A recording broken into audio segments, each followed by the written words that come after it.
सभी होनहार विद्यार्थियों का पुनः संस्थान आज की क्लास में स्वागत करता है।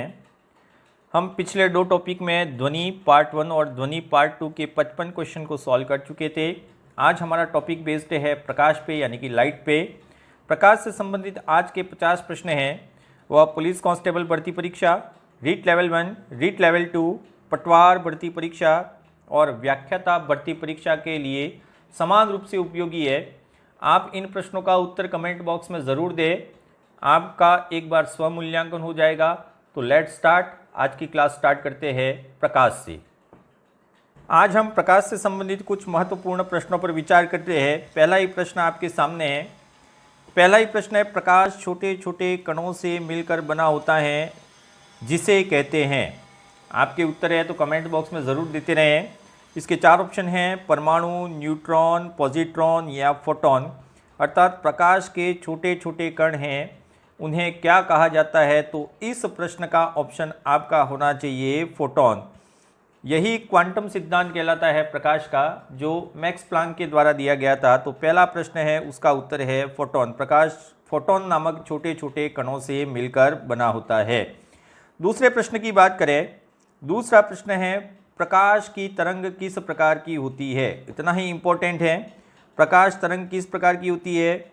अनुदैर्घ्य होती, अनुप्रस्थ होती है, अनुदैर्घ्य होती है, दोनों ही प्रकार की होती है या दोनों ही नहीं है? बहुत इंपॉर्टेंट प्रश्न है, क्योंकि हमने पहले ध्वनि की बात कर ली थी और ध्वनि के बाद दूसरा है प्रकाश। ध्वनि अनुदैर्घ्य तरंग है, जबकि प्रकाश है वो किस प्रकार की तरंग है? तो प्रकाश है, उसके लिए सही ऑप्शन होगा आपका प्रकाश एक प्रकार की अनुप्रस्थ तरंग है। बहुत इंपॉर्टेंट प्रश्न है, आपको ज़रूर ध्यान रखना है। तो दूसरा प्रश्न है, उसका ऑप्शन हो गया प्रकाश किस प्रकार की तरंग होती है? अनुप्रस्थ तरंग। और नहीं याद रहे तो प्रकाश का प्र और अनुप्रस्थ का प्र दोनों ही आपको याद रखने, प्र से प्र हो जाएगा। प्रकाश की तरंग अनुप्रस्थ तरंग होती है। अगला इंपॉर्टेंट क्वेश्चन, तो दूसरे का हो जाएगा ए, सही हो जाएगा। तीसरे प्रश्न की तरफ चले। प्रकाश का तरंग सिद्धांत किसने दिया? बहुत ही महत्वपूर्ण प्रश्न है। न्यूटन ने, हाइगेंस ने, मैक्सवेल ने या थॉमस यंग ने? ये जितने भी नाम हैं वह नाम समान रूप से रीट लेवल 1 में तो उपयोगी है ही, कांस्टेबल में भी है, पटवार में भी है, रीट लेवल 2 साइंस में भी ये प्रश्न इंपॉर्टेंट है और व्याख्याता भर्ती परीक्षा या RSP उनके लिए भी इंपॉर्टेंट ही है। यहाँ आप ध्यान से देखेंगे तो प्रकाश का तरंग सिद्धांत किसने दिया? तो हमने यहाँ पे कुछ सिद्धांत दिए लिखे हैं।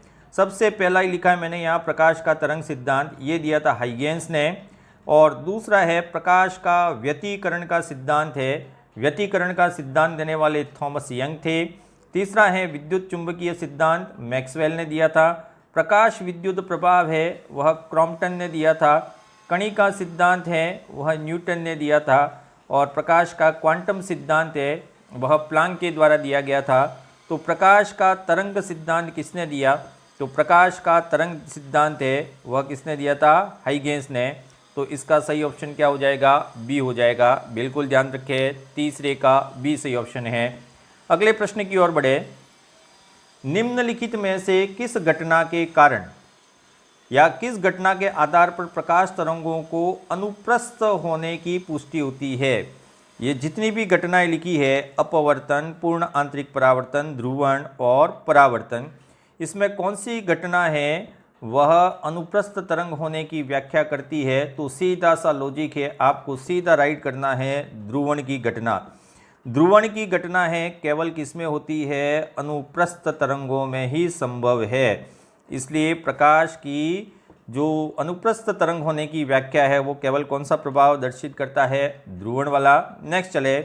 प्रकाश एक विद्युत चुंबकीय तरंग है, यह किसने बताया? अभी हमने बात कर ली थी। यहाँ पे है विद्युत चुंबकीय तरंग है। इंपॉर्टेंट है पांचवा प्रश्न। विद्युत चुंबकीय तरंग है वह बताने वाले कौन थे? न्यूटन, मैक्सवेल, रोमर या प्लांक? तो थोड़ा सा इंपॉर्टेंट है। विद्युत चुंबकीय शब्द आए, इसका मतलब विद्युत प्रकाशीय अलग है, प्रकाश विद्युत अलग है और विद्युत चुंबकीय अलग है। विद्युत चुंबकीय प्रश्न आता है तो आपका ऑप्शन होना चाहिए मैक्सवेल ने। तो प्रकाश का विद्युत चुंबकीय तरंग सिद्धांत है वह मैक्सवेल के द्वारा दिया गया था। और प्रकाश विद्युत प्रभाव है वह किसी और वैज्ञानिक के द्वारा दिया गया था, जिसकी चर्चा हम बाद में करेंगे। प्रश्न बाद में भी आएगा। प्रकाश के विवर्तन की व्याख्या करने वाले व्यक्ति कौन थे? ये प्रश्न सबसे ज़्यादा इम्पोर्टेंट है। प्रकाश में विवर्तन होता है, व्यतिकरण किसने होता है वो तो आपको याद हो गया, लेकिन विवर्तन की व्याख्या सर्वप्रथम किसने की? तो ग्रेमाल्डी ने, यंग ने, मैक्सवेल ने या प्लांक ने? ऑप्शन आपके सामने है, चार में से कौन सा सही होना चाहिए आपके सामने? तो प्रकाश के विवर्तन की व्याख्या सर्वप्रथम करने वाले वैज्ञानिक थे ग्रेमाल्डी। बहुत ही इंपॉर्टेंट क्वेश्चन है, तो छठे का ऑप्शन हो जाएगा ए, ग्रेमाल्डी के द्वारा इसकी व्याख्या की गई थी। अगले प्रश्न की ओर चले, सातवां प्रश्न, प्रकाश विद्युत प्रभाव। देखिए वापस आ गया प्रकाश विद्युत प्रभाव। यहाँ पे विद्युत प्रभाव लिखा हुआ था, पहले चुंबकीय प्रभाव था, चुंबकीय प्रभाव आए तो मैक्सवेल आपको राइट करना है। प्रकाश विद्युत प्रभाव क्रॉम्पटन ने दिया, मैक्सवेल ने दिया, आइंस्टाइन ने दिया या न्यूटन ने दिया, चारों में से कौन सा सही होना चाहिए? तो इन चारों में से सबसे सही आंसर है प्रकाश विद्युत प्रभाव दिया था क्रॉम्पटन ने, तो सातवें का आंसर हो जाएगा ए हो जाएगा। Very important question. आठवें प्रश्न की ओर चले, किसी अवरोध के किनारे से, देखिए ये प्रश्न बहुत इंपॉर्टेंट है, किसी अवरोध के किनारे से किसी प्रकाश किरण का मुड़ना क्या कहलाता है? तो अवरोध है और किनारों से मुड़ना, टकरा के वापस आना नहीं है, यहाँ पे मुड़ना लिखा हुआ है, तो किसी अवरोध के किनारे प्रकाश की किरणों का मुड़ना यानी कि बाईपास होकर निकल जाना क्या कहलाता है? अपवर्तन, विवर्तन, ध्रुवण या पूर्ण आंतरिक परावर्तन? तो आठवें प्रश्न का सही उत्तर आपका हो जाएगा, इस प्रकार की घटना कहलाती है विवर्तन कहलाती है। तो किसी अवरोध के किनारे से प्रकाश किरण का मुड़ना है, वह किस श्रेणी में आएगा? प्रकाश का विवर्तन। अगले प्रश्न की ओर बढ़े, प्रकाश की प्रकृति होती है, मतलब प्रकाश है वो किस प्रकार का होता है? तरंग के समान, कण के समान, दोनों ही समान या दोनों ही नहीं? बहुत इंपॉर्टेंट प्रश्न है। तरंग के समान होता है, तरंग सिद्धांत किसने दिया? कणिका सिद्धांत किसने दिया? इसकी बात कर ली थी, दोनों ही सिद्धांत है। तो प्रकाश की प्रकृति है वह तरंग के समान भी होती है और प्रकाश की प्रकृति है वह कण के समान भी होती है, अर्थात इसका ऑप्शन कौन सा सही होगा? सी सही होगा।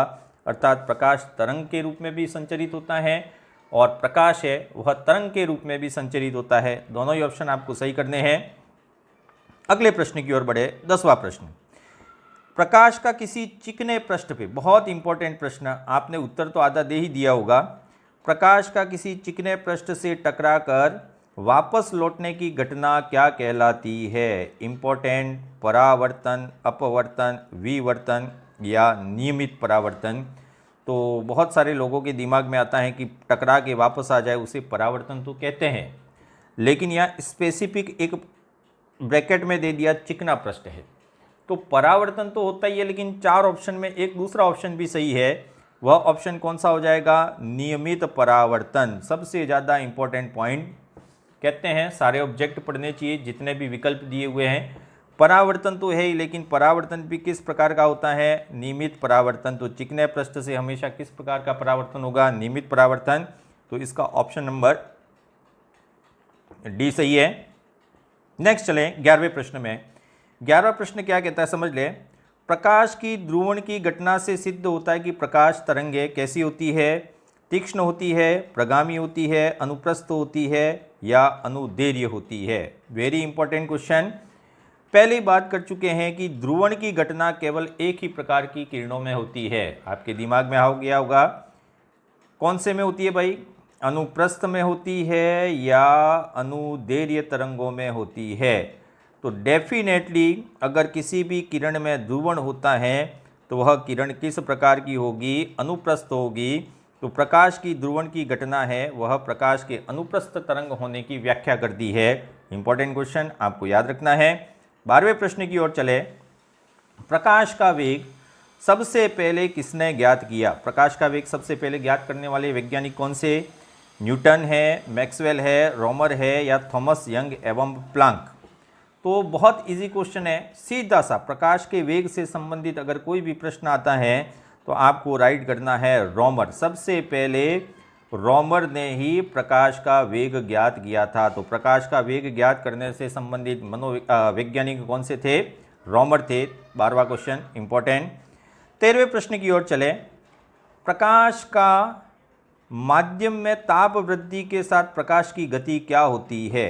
अगर माध्यम जिसमें प्रकाश गुजर रहा है उसका टेम्परेचर बढ़ा दिया जाए तो प्रकाश के वेग पर क्या परिवर्तन होता है? बढ़ता है, घटता है, अपरिवर्तित रहता है या अचानक परिवर्तित हो जाता है? मतलब बढ़ भी सकता है, घट भी सकता है। बहुत इंपॉर्टेंट क्वेश्चन है, आपके दिमाग में इसका उत्तर आ गया होगा। ध्वनि पर जिस प्रकार दाब का कोई प्रभाव नहीं पड़ता वैसे ही प्रकाश का ताप का कोई प्रभाव नहीं पड़ता, अर्थात इसका सही ऑप्शन क्या है? सी है। ताप बढ़ने पर प्रकाश की गति अपरिवर्तित रहती है। यह माध्यम की सघनता या विरलता और बहुत सारी दूसरी चीज़ें उस पर निर्भर करती है। तो ये भी एक प्रकार का इंपॉर्टेंट क्वेश्चन है, ध्यान रखिएगा। प्रश्न 50 हैं, आधे तो अभी लुढ़क जाएंगे, वीडियो छोड़ के चले जाएंगे, लेकिन जो धैर्यवान हैं और परीक्षा में पास होना चाहते हैं वो लगभग मेरे साथ बने रहेंगे। अगले प्रश्न की ओर चलते हैं। 14वां प्रश्न। सूर्य के प्रकाश को, जो सनलाइट है, सूर्य के प्रकाश को पृथ्वी तक आने में लगभग कितना समय लगता है? 4.2 सेकेंड, 4.8 सेकेंड, 8 मिनट 20 सेकेंड और 3.6 घंटे। तो लगभग आपका उत्तर है वो दिमाग में आ गया होगा। सूर्य से पृथ्वी तक पहुंचने में प्रकाश को लगभग 500 सेकेंड लगते हैं और यही 500 सेकेंड है, उसको कन्वर्ट करें तो कितना होता है? 8 मिनट और 20 सेकेंड। 8 मिनट का मतलब कितना हो गया? 480, 20 सेकेंड तो कितने हो गए? ये 500 सेकेंड। और चंद्रमा से पृथ्वी पर प्रकाश को आने में कितना समय लगता है? 1 सेकेंड ही लगता है, क्योंकि प्रकाश की चाल निर्वात में 3 लाख किलोमीटर प्रति सेकेंड होती है। Okay, clear? तो सूर्य के प्रकाश को पृथ्वी तक आने में कितना समय लगता है? तो पृथ्वी पर आने में 8 मिनट 20 सेकेंड, या आपका उत्तर हो जाएगा 500 सेकेंड हो जाएगा। दोनों ही उत्तर सही है। 15वें प्रश्न की ओर चले। 15वां प्रश्न है, सूर्य ग्रहण के समय सूर्य का कौन सा भाग दिखाई देता है? कौन सा? वर्णमंडल, कोरोना, प्रभामंडल या कोई भाग दिखाई नहीं देता है? तो आपने देखा वो सूर्य ग्रहण, ये चंद्रमा आ गया, तो इसके बाद में कुछ भाग ये दिखाई देता है। वह भाग कौन सा है? इंपॉर्टेंट क्वेश्चन उतना ही। यह कौन सा भाग है? कोरोना। ये कोरोना वायरस नहीं है भाई, ये कोरोना भाग है, वह दिखाई देता है। इसको भी आपको याद रखना है। 15वें के बाद चलते हैं 16वें प्रश्न की ओर। इतना ही इंपॉर्टेंट है 16वां क्वेश्चन। पूर्ण सूर्य ग्रहण का अधिकतम समय कितना होता है? अर्थात सूर्य ग्रहण ये पूरा हो गया, इसके बाद थोड़ा सा इधर चला गया भाग, थोड़ा सा इधर चला गया, तो ये भाग है वह कितने समय तक रहता है? पूर्ण सूर्य ग्रहण है वह कितने समय तक रहता है? 250, 460, 500 सेकेंड या 600 सेकेंड? ये प्रश्न थोड़ा सा नया है, ज्योग्राफी वाले ज़रूर जानते होंगे, मुझे पता है नहीं जानते होंगे, लेकिन उनके दिमाग में ज़रूर होगा। इसका सही उत्तर है बी, 460 सेकेंड तक सूर्य ग्रहण रहता है, पूर्ण सूर्य ग्रहण। इसके बाद फिर आधा भाग इधर और आधा भाग इधर चला जाता है। तो वेरी इंपॉर्टेंट क्वेश्चन, ये भी ध्यान रखें। अगला प्रश्न है, सूर्य ग्रहण तब होता है जब, बहुत आसान प्रश्न है, आधा उत्तर तो दे दिया होगा आपने। सूर्य ग्रहण कब होता है? जब चंद्रमा बीच में हो। किसके बीच में? तो मान लीजिए पृथ्वी है, ये सूर्य है। अब सूर्य ग्रहण की बात करें तो सीधा सा लॉजिक है, बीच में कौन आना चाहिए? सूर्य बीच में आना चाहिए, पृथ्वी बीच में आना चाहिए, या किसी भी स्थिति में संभव है। तो सूर्य ग्रहण तभी होता है जब पृथ्वी और सूर्य के बीच में क्या आ जाए? चंद्रमा बीच में आ जाए। तो चंद्रमा बीच में आने से सूर्य का भाग है वो पृथ्वी पर दिखाई नहीं देगा। तो इम्पोर्टेंट क्वेश्चन, कौन सा सही है ये भी बता दिया कि सूर्य ग्रहण तब होता है, इंपॉर्टेंट, जब चंद्रमा बीच में हो। किसके बीच में? पृथ्वी और सूर्य के बीच में हो। नेक्स्ट क्वेश्चन की तरफ चले। 18वां क्वेश्चन सबसे ज़्यादा इंपॉर्टेंट 18वां क्वेश्चन है, या आईएएस प्रीलिम्स में पूछा गया है। इस 18वें क्वेश्चन को समझेंगे।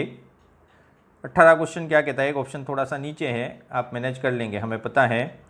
निम्नलिखित प्राकृतिक तथ्यों पर विचार कीजिए, यानी कि ये घटनाएं हैं, स्थलीय तापन, प्रकाश का परावर्तन, प्रकाश अपवर्तन और प्रकाश विवर्तन। इनमें से किस कारण मृगमरीचिका बनती है? ये प्रश्न इंपॉर्टेंट है, लेकिन आपने आधा अधूरा पढ़ा है। मृगमरीचिका तभी बनती है जब इन चारों में से कोई दो घटनाएं एक साथ होती है। अब ये दो घटनाएं कौन सी है? एक और दो, यानी कि स्थलीय तापन और प्रकाश का परावर्तन, 2, 3 एवं 4 मतलब साथ में ये भी जोड़ दिया जाए, 1 और 3 मतलब 1 और 3, 3 और चौथा ऑप्शन है केवल 4।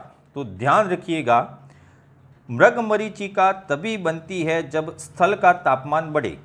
तो एक तो ये हो गया स्थलीय तापमान, और दूसरा है प्रकाश का अपवर्तन। तो इसका सही ऑप्शन हो जाएगा सी। Very important question. मृगमरीचिका पूर्ण आंतरिक परावर्तन के कारण होती है, लेकिन ये तभी संभव है जब स्थलीय तापन हो और प्रकाश का अपवर्तन हो। Very important question. अब आगे जो है वो इंपॉर्टेंट क्वेश्चन ही आएंगे। 19वें क्वेश्चन की ओर चले। 19वां क्वेश्चन क्या कहता है, ध्यान से पढ़ लें। निम्नलिखित में से कौन सी घटना प्रकाश की तरंग प्रकृति की व्याख्या करती है? अर्थात प्रकाश है वह तरंग के रूप में संचरित होता है। तो बहुत सारे प्रयोग ऐसे किए थे कि प्रकाश व्यतिकरण, प्रकाश का विवर्तन, प्रकाश का ध्रुवण, ये सब किस पे निर्भर करता है? तो देखिए, तरंग है तो व्यतिकरण के रूप में है, विवर्तन के रूप में है, ध्रुवण के रूप में है, या सभी के रूप में है। तो एक बात रट लीजिए कि प्रकाश की तरंग प्रकृति की जब बात की जाए तो व्यतिकरण भी तरंग प्रकृति के आधार पर ही होता है, विवर्तन भी और ध्रुवण भी। तो इसका ऑप्शन हो जाएगा डी। ये तीनों तीन हैं वह तरंग प्रकृति की व्याख्या करते हैं। और 20वां प्रश्न है वो इसका पूरक है। प्रकाश की कण प्रकृति की व्याख्या करने वाले कौन से प्रभाव है? कण प्रकृति, तो प्रकाश विद्युत प्रभाव और क्वांटम प्रभाव, दोनों या दोनों ही नहीं। तो सीधा सीधा उत्तर है, जब कण प्रकृति आए तो आपको रट के रखना है यह दोनों ही प्रभाव है वह कण प्रकृति की व्याख्या करते। तो इसका ऑप्शन क्या हो जाएगा? सी ऑप्शन हो जाएगा 20वें का। अगले चले 21वां। प्रकाश की चाल होती है, बहुत आराम से उत्तर देना है प्रकाश की चाल का। 3 लाख किलोमीटर प्रति घंटा, 3 लाख किलोमीटर प्रति सेकेंड, 3 लाख किलोमीटर प्रति मिनट। बहुत आसान सा प्रश्न है, लेकिन इस प्रश्न को इतना आसान भी ना समझे। प्रकाश की चाल पूछी है तो आपका लगभग दिमाग है वो 3 लाख किलोमीटर प्रति सेकंड में ही होगा, लेकिन इसका उत्तर है यह माध्यम पर निर्भर करता है। इसका सही ऑप्शन हो जाएगा डी। तो फिर 3 लाख किलोमीटर प्रति सेकंड है वो किसका उत्तर है? कहीं कहीं आपने सुना होगा 3 × 10⁸ इस प्रकार से। तो ये तो दिया हुआ है प्रकाश की चाल, लेकिन एक शब्द जुड़े तभी इसका ये उत्तर है। इस प्रश्न का उत्तर तो है यह माध्यम पर निर्भर करता है, लेकिन इसका अगला ही प्रश्न है वह है प्रकाश की चाल है वह निर्वात में। अब यहाँ शब्द जोड़ दिया निर्वात, निर्वात शब्द जोड़े तब जाके आपका उत्तर क्या होगा? 3 लाख किलोमीटर प्रति सेकंड। बिल्कुल ध्यान रखें, ये प्रश्न और ये प्रश्न आपको लगभग समान दिखते हैं, लेकिन समान है नहीं। इसमें प्रकाश की चाल पूछी है तो प्रकाश की चाल तो माध्यम पर निर्भर करती है, लेकिन अगर इसमें निर्वात शब्द लग जाए, निर्वात शब्द लगते ही इसका उत्तर क्या हो जाएगा? 3 लाख किलोमीटर प्रति सेकंड। दोनों ही इंपॉर्टेंट प्रश्न हैं, दोनों में अंतर आपको याद रखना है। अगले प्रश्न की ओर चले। 23वां प्रश्न है। आपको लगभग इस बॉक्स में, आप पहले इस बॉक्स को देख लिए होंगे तो आपको उत्तर मिल जाएगा। जब निर्वात से प्रकाश किरण वायुमंडल में प्रवेश करती है, अर्थात निर्वात से, तो प्रकाश की चाल में कितनी कमी आती है? 1, 2, 3 और ये 4 ऑप्शन हैं। ये 4 ऑप्शन है वो आपको 12th की फिजिक्स में मिलेंगे। ऑप्टिक्स एक चैप्टर है। जब प्रकाश की किरण है वह निर्वात से वायुमंडल में प्रवेश करती है तब उसमें कितनी कमी आती है? इसका उत्तर है ये 0.03%। बहुत सटीक आंसर है। और इसके साथ हमने एक बॉक्स बना के आपको एक और थोड़ा सा क्लू देने की कोशिश की है कि पानी में प्रकाश की चाल निर्वात से 25% कम हो जाती है। निर्वात से सीधा पानी में प्रकाश आए तो 25% उसकी चाल में कमी आ जाती है, और निर्वात से सीधा कांच में प्रकाश आए तो 35% की कमी होती है। लेकिन निर्वात से अगर वायुमंडल में प्रवेश करता है तो 0.03% की कमी होती है। तो इसका सही आंसर हो जाएगा ए, सही हो जाएगा। Also very important question. अगले प्रश्न की ओर चले। बहुत ज़्यादा इंपॉर्टेंट क्वेश्चन है ये भी आपको याद रखना है। हमने सारे इंपॉर्टेंट क्वेश्चन लिए हैं, हमने आलतू फालतू के क्वेश्चन नहीं लिए हैं। प्रकाश तरंगों के एक माध्यम से दूसरे माध्यम में प्रवेश करने पर एक प्रकाश की तरंग है वो एक माध्यम से दूसरे माध्यम में प्रवेश करती है तब उसकी कौन कौन सी कैरेक्टरिस्टिक्स है वह चेंज होती है। तो पहला ऑप्शन है आवृत्ति एवं तरंग दैर्घ्य वही रहती है जबकि वेग बदल जाता है। आवृत्ति वही रहती है जबकि तरंग दैर्घ्य एवं वेग बदल जाता है। आवृत्ति बदल जाती है जबकि वेग अपरिवर्तित रहता है या किसी पर कोई प्रभाव नहीं पड़ता। 24वां क्वेश्चन जो साइंस के स्टूडेंट हैं वो जल्दी आंसर देंगे। तो सीधा सा एक लॉजिक है, प्रकाश की तरंग जब भी एक माध्यम से दूसरे माध्यम में जाती है तो ध्यान रखें आवृत्ति हमेशा सेम रहती है, केवल उसकी तरंग दैर्घ्य और वेग में ही परिवर्तन आता है। इंपॉर्टेंट क्वेश्चन, माध्यम चेंज होने पर प्रकाश की आवृत्ति में कभी भी कोई परिवर्तन नहीं होता, केवल उसकी तरंग दैर्घ्य एवं वेग में ही परिवर्तन होता है। इंपॉर्टेंट क्वेश्चन, और इसके लिए हमने एक बॉक्स दिया हुआ है, इस बॉक्स में सारा इलिस्ट्रेट किया हुआ है। समझ ले इस बॉक्स में क्या लिखा है कि अपवर्तन की क्रिया में हमेशा आवृत्ति में परिवर्तन नहीं होता। तो परिवर्तन होता कहाँ है भाई? तो परिवर्तन कहाँ होता है? प्रकाश की चाल, प्रकाश की तीव्रता और प्रकाश के तरंग दैर्घ्य में ही परिवर्तन होता है। ये तीन गुण हैं वो याद रखें। ये बॉक्स हैं वो आपके लिए बहुत इंपॉर्टेंट है, हमने थोड़ा चेंज किया है। इस बार हम आपको क्लू भी दे रहे हैं, साथ साथ में एक्सप्लेनेशन भी दे रहे हैं। अगले प्रश्न की ओर चले। 25वां, प्रकाश संश्लेषण की क्रिया में प्रकाश ऊर्जा किस रूप में परिवर्तित होती है? वैसे तो ये बायोलॉजी का क्वेश्चन है, फिर भी ये प्रकाश से संबंधित है। विद्युत ऊर्जा में, प्रकाश ऊर्जा में, रासायनिक ऊर्जा में या यांत्रिक ऊर्जा में? तो आपका दिमाग है वो चाचा चौधरी के दिमाग से भी तेज चलता है, आपने बहुत फास्ट उत्तर दे दिया होगा। भाई सीधा सा है, प्रकाश ऊर्जा को ट्रैप किया जाता है और सीधा किस में बदल दिया जाता है? रासायनिक ऊर्जा में, केमिकल एनर्जी में। तो इसका सही ऑप्शन क्या हो जाएगा? सी हो जाएगा। 25वां प्रश्न बहुत इंपॉर्टेंट, इसको भी जरूर याद रखें। 26वें प्रश्न की ओर चले तो 26वां प्रश्न भी इसी प्रकार से इंपॉर्टेंट है। जब प्रकाश की किरण सघन माध्यम से विरल माध्यम में जाती है, सघन से विरल में जाती है, तब उसका वेग, सघन माध्यम से विरल माध्यम में जाने पर उसका वेग है बढ़ जाता है, कम हो जाता है? पहले कम होता है फिर बढ़ जाता है, वेग में कोई परिवर्तन नहीं होता। तो सीधा सा लॉजिक है, एक सघन माध्यम है और एक विरल माध्यम है। जब प्रकाश की किरण सघन माध्यम में बहुत मर्द पड़ के निकलती है और उसको जैसे ही विरल माध्यम मिलता है उसका वेग है वह बहुत तेज़ी से बढ़ जाता है। तो जब प्रकाश की किरण सघन माध्यम से विरल माध्यम में प्रवेश करती है तो इसका वेग क्या होता है? बढ़ जाता है। तो 26वें का ऑप्शन क्या हो गया? एक हो गया। प्रकाश का वेग एवं माध्यम की सघनता और अपवर्तनांक पर निर्भर करता है। ये भी इंपॉर्टेंट है, अपवर्तनांक एक शब्द और जोड़ दें, बहुत इंपॉर्टेंट है। अगले प्रश्न की ओर बढ़े। 27वां बहुत इंपॉर्टेंट है। 27वां, इसमें कुल मिला के हमने 4 प्रश्न है वो समाहित कर लिए हैं। निम्नलिखित कथनों पर विचार कीजिए, कौन कौन सा सही है? देखेंगे पहला क्वेश्चन क्या है, पहला कथन क्या है? किसी पदार्थ का अपवर्तनांक जितना अधिक होगा उस पदार्थ में प्रकाश की चाल उतनी ही कम होगी। दूसरा है प्रकाश का अपवर्तनांक तरंग दैर्घ्य पर निर्भर करता है, तरंग दैर्घ्य बढ़ने से अपवर्तनांक कम हो जाता है। लाल रंग की तरंग दैर्घ्य सबसे अधिक होती है, फलतः अपवर्तनांक कम होता है, और बैंगनी रंग की तरंग दैर्घ्य कम होती है इसलिए इसका अपवर्तनांक अधिक होता है। ये 5 आपके सामने कथन हैं। इन 5 कथनों में से कौन सा सही है वो पता लगाना है। तो इस 27वें प्रश्न में हमने 5 प्रश्न डाल दिए एक साथ, ये भी एक प्रश्न है, ये भी एक प्रश्न है, ये भी एक प्रश्न है, ये भी एक प्रश्न है और 5वां भी प्रश्न है। सीधे सीधे आपके 5 प्रश्न तैयार हो गए। तो मैं बता दूं, पहला भी सही है, दूसरा भी सही है, तीसरा भी सही है, चौथा भी सही है और 5वां भी सही है। पाँचों 5 चीज़ें वह सही है, अर्थात इसके सभी कथन हैं वह सत्य है। तो इसका ऑप्शन क्या हो जाएगा? डी हो जाएगा।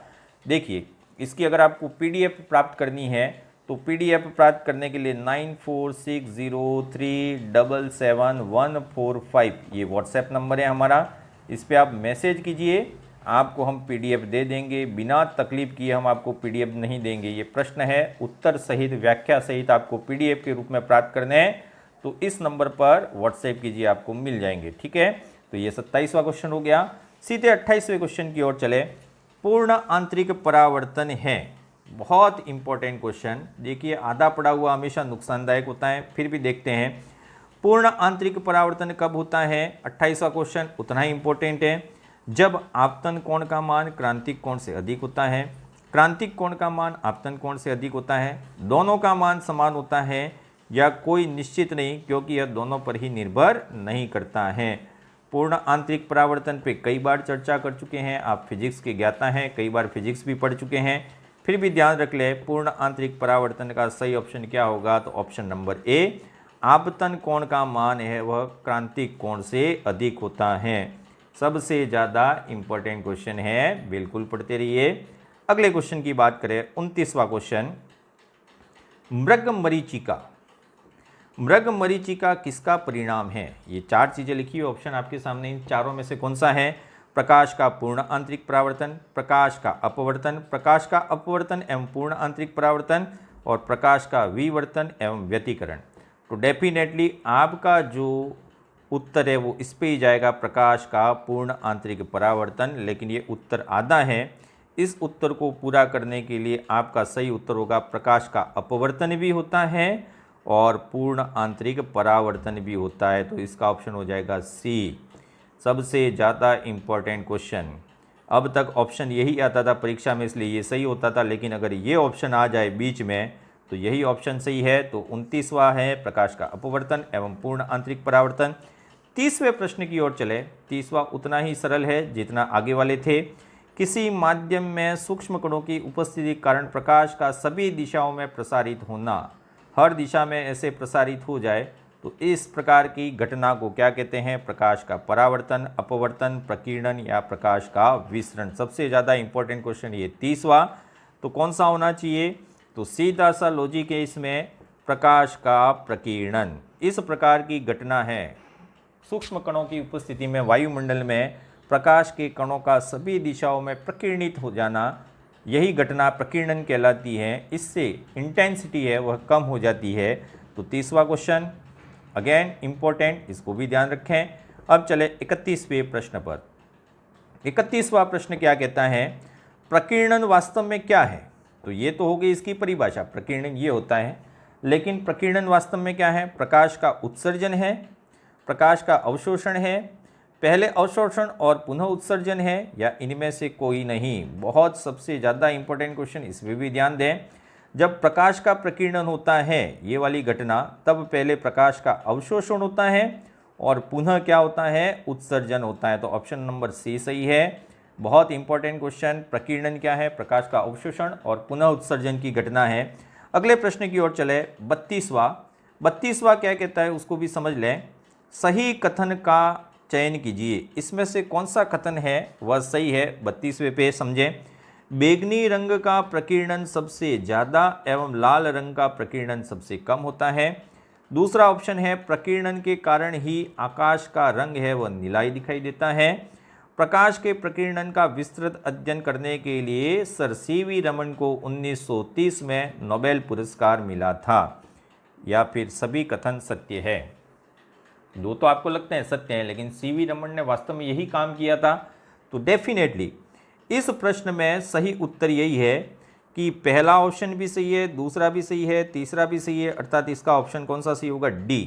क्योंकि बैंगनी रंग का प्रकीर्णन सबसे ज़्यादा होता है और लाल रंग का सबसे कम होता है। प्रकीर्णन के कारण ही आकाश नीला दिखाई देता है और प्रकीर्णन की विस्तृत व्याख्या सर सीवी रमन के द्वारा की गई थी, इसलिए उनको 1930 में नोबेल पुरस्कार मिला था।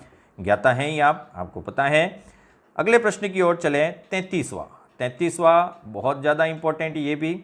श्वेत प्रकाश की किरण का अपने अवयवी रंगों में विभाजित हो जाना। एक किरण जा रही है, एक प्रिज्म से गुजरी और अपने अवयवी रंगों में विभाजित हो गई, जितने भी रंग है, इस प्रकार की घटना को क्या कहा जाता है? 33वां प्रश्न बहुत इंपॉर्टेंट, ध्यान से समझें।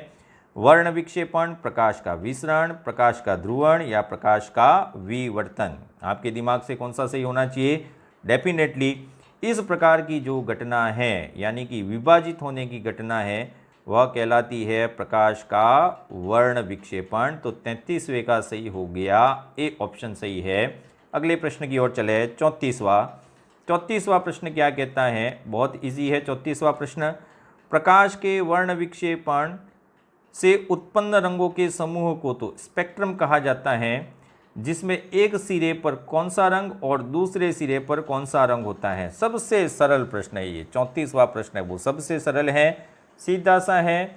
एक सिरे पर लाल एवं दूसरे पर कौन सा रंग होता है, बैगनी रंग होता है। तो 34वें का ऑप्शन हो गया डी। इंपॉर्टेंट क्वेश्चन, सरल तो है लेकिन इंपॉर्टेंट है, इंद्रधनुष वाला कंसेप्ट इसमें काम करता है। अगले प्रश्न की ओर चले, 35वें। किसी भी रंग के प्रकाश का विचलन सबसे कम होता है। किस रंग के प्रकाश का विचलन सबसे कम होता है? लाल रंग का, बैगनी रंग का, आसमानी रंग का या हरे रंग का? ऐसे प्रश्न ही आपके कांस्टेबल परीक्षा में पूछे जाते हैं। रीट लेवल 1 में भी इसी प्रकार के प्रश्न पूछे जाते हैं, बिल्कुल ध्यान से समझें। किस रंग के प्रकाश का विचलन सबसे कम होता है? तो आपने उत्तर देने की कोशिश की होगी, अब हम उत्तर दे देते हैं। 35वें का उत्तर हो जाएगा ए। लाल रंग के प्रकाश का विचलन सबसे कम होता है और बैगनी रंग के प्रकाश का विचलन है वह सबसे अधिक होता है। ओके, अगले प्रश्न की ओर चले। समुद्र का रंग नीला किस कारण होता है? अब प्रकीर्णन के कारण होता है, ये तो आपने सुना ही होगा, लेकिन इन सभी ऑप्शन में समझें। 36वां बहुत इंपॉर्टेंट क्वेश्चन है, आधे आधे ऑप्शन ना समझें, पूरे ऑप्शन समझें। आकाश के परावर्तन एवं जल के कणों द्वारा प्रकाश का प्रकीर्णन, केवल प्रकीर्णन, केवल परावर्तन, केवल पूर्ण आंतरिक परावर्तन। तो इसका सबसे सही उत्तर है कि आपने समुद्र का रंग नीला क्यों होता है? तो समुद्र के रंग के नीले होने का कारण है ये वाला, एक तो आकाश के परावर्तन एवं जल के कणों द्वारा प्रकाश का प्रकीर्णन। इंपॉर्टेंट क्वेश्चन, ऑप्शन ए सही है इसका। 37वें प्रश्न की ओर चले। रात में आकाश का रंग काला क्यों दिखाई देता है? ये सबसे आसान प्रश्न है, आपको आ भी गया होगा। काला दिखाई देने के क्या कारण है? चंद्रमा के कारण, सूर्य के कारण, सूर्य की अनुपस्थिति के कारण या तारों के प्रकाश के कारण। एक 5वीं क्लास का बच्चा है वो भी इसका जवाब दे देगा कि आकाश का रंग काला दिखाई देने का कारण क्या है? रात में सूर्य की अनुपस्थिति के कारण। तो इसका ऑप्शन हो जाएगा सी, सही हो जाएगा। 38वां क्वेश्चन अगेन इंपॉर्टेंट है। 38वां क्वेश्चन क्या कहता है वो समझें। हमारी दृष्टि सबसे पहले किस रंग पर जाती है? भीड़ में बहुत सारे लोग खड़े हैं, उन्होंने अलग अलग प्रकार के कपड़े पहने हैं, तो डेफिनेटली जिसने लाल रंग के कपड़े पहने उस पर आपका दिमाग बहुत जल्दी जाएगा। तो सीधा सा उत्तर है कौन सा इसमें से? तो लाल रंग पे डी ऑप्शन सही है। तो इसका हो गया डी। सबसे पहले हमारी दृष्टि है वह लाल रंग पे जाती है। यहाँ पे भी हमने लाल लाल किए हुए, तो इस लाल रंग पे आपकी दृष्टि बहुत ज़्यादा जाती है। अगले प्रश्न की ओर चले, 39वां बहुत इंपॉर्टेंट। फाइबर ऑप्टिक्स में सूचनाओं का संचार किस रूप में होता है? यानी कि ऑप्टिकल फाइबर केबल होती है, प्रकाश तंतु जिसे बोलते हैं, उसमें सूचनाएं एक स्थान से दूसरे स्थान किस प्रकार जाती है? तरंगों के रूप में, ध्वनि तरंगों के रूप में, चुंबकीय तरंगों के रूप में या प्रकाश तरंगों के रूप में। तो ऑप्टिकल फाइबर है वो सूचना संप्रेषण का क्विकेस्ट माध्यम है। इसमें सूचनाएं बहुत तेज़ी से बिना ऊर्जा के क्षय के एक स्थान से दूसरे स्थान पर पहुंचती है, लेकिन ये सूचनाएं किस रूप में पहुंचती है? तो यह प्रकाश तरंगों के रूप में। 39वें का ऑप्शन हो गया डी। ओके, ये भी अगेन इंपॉर्टेंट है। अगले प्रश्न की ओर चले, 40वां।